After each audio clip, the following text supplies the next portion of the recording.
இப்போது புதிய அறிமுகம் ஆச்சி ஹோட்டல் சாம்பார் 50 கிராம் ரூபாய் 20 மட்டுமே.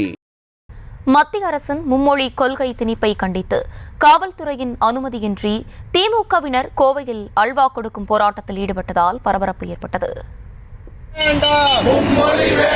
கண்டிக்கின்றோம் கண்டிக்கின்றோம் கண்டிக்கின்றோம் கண்டிக்கின்றோம் ஒன்றிய அரசை கண்டிக்கின்றோம் மோடி அரசை கண்டிக்கின்றோம் வேண்டாம் வேண்டாம் வேண்டாம் வேண்டாம் மறுவரை வேண்டாம். இது குறித்து கூடுதல் விவரங்களோடு இணைகிறார் செய்தியாளர் கோவிந்தராஜ். கோவிந்தராஜ், வணக்கம். விரிவான விவரங்கள். வணக்கம். சமீபத்தில் இந்திய அளவில் ஒன்றிய சார்பில் அறிவிக்கப்பட்ட பட்ஜெட்டில் தமிழகத்திற்கென எந்த நிதியும் ஒதுக்கப்படவில்லை.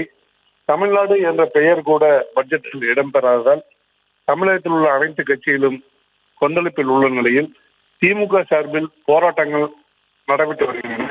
இதன் ஒரு பகுதியாக கோவை மாவட்டம் சூலூரில் பொதுமக்களுக்கு அல்வா கொடுக்கும் நூதன போராட்டத்தை திமுகவினர் முன்னெடுத்தனர்.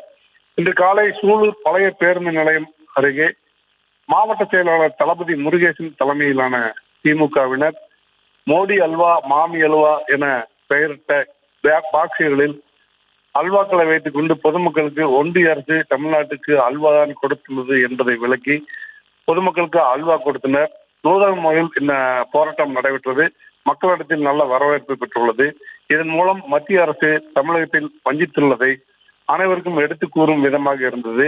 அதைத் தொடர்ந்து ஒன்றிய அரசை கண்டித்து திமுகவினர் கோஷங்களை எழுப்பி போராட்டத்தில் ஈடுபட்டனர். விவரங்களுக்கு நன்றி கோவிந்தராஜ். இப்போது புதிய அறிமுகம் ஆச்சி ஹோட்டல் சாம்பார் 50 கிராம் ரூபாய் 20 மட்டுமே.